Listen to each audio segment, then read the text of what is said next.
நிகழ்ச்சி என்னும் பெயரில் நடத்தப்படும் திரைப்பட பாடல்களுக்கான நடன நிகழ்ச்சி மாணவர்களின் சிந்தனைகளை சிதறடிக்கிறது. கல்வி சார்ந்த நிகழ்வுகளை மறக்கடிக்கிறது.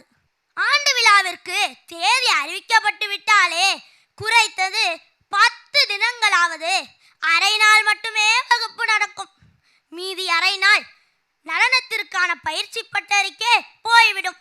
எனவே 10 தினங்களும் கற்றல் கற்பித்தல் பணி நடக்காது.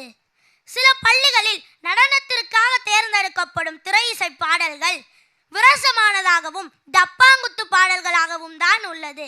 அது மாணவர்களின் மனதை மடைமாற்றம் செய்து விடுகிறது.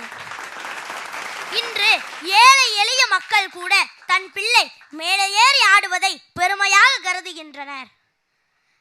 தன் சக்திக்கு மீறி கடன்பட்டு கூட புதிய உடைகளை வாங்கி கொடுக்கிறார்கள். அப்படி உடை வாங்கி கொடுக்க முடியாதவர்களின் குழந்தைகள் அந்த நிகழ்வில் பங்கேற்க இயலாமல் ஏங்கி தவிப்பார்கள். இன்றோ பள்ளிகளில் நடக்கும் நடன நிகழ்ச்சி தெருவோரம் நடக்கும் ரெக்கார்ட் டான்ஸ் போல அமைந்து விடுகிறது. பார்வையாளர்களாய் வருகை தந்துள்ள பல இளைஞர்கள் விசிலடித்து கொண்டாடுகின்றனர். அது பண்பாட்டு சீரழிவின் படிநிலையாய் அமைந்து விடுகிறது. தனித்திறன் வளர்க்க வேண்டுமெனில் மொழியின் மேன்மை, விடுதலை போராட்ட வீரர்களின் தியாகம், இராணுவ வீரர்களின் தியாகம், சமூகத்திற்கு தேவையான கருத்துள்ள பாடல்களை மேடையேற்றி அலங்கரிக்கலாமே.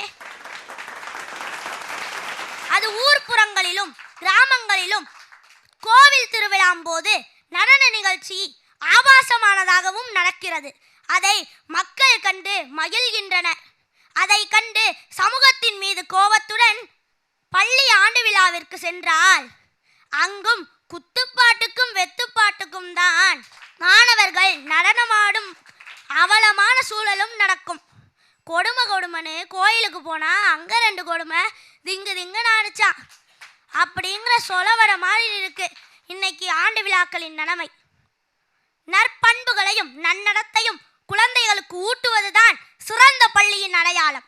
தமிழ் இலக்கியத்தின் நீதிநெறி கருத்துக்களையும் வாழ்வியலுக்கான பண்புகளையும் கலை வடிவில் தரும் விழாவாக ஆண்டு விழாக்கள் வடிவமைக்கப்பட வேண்டும்.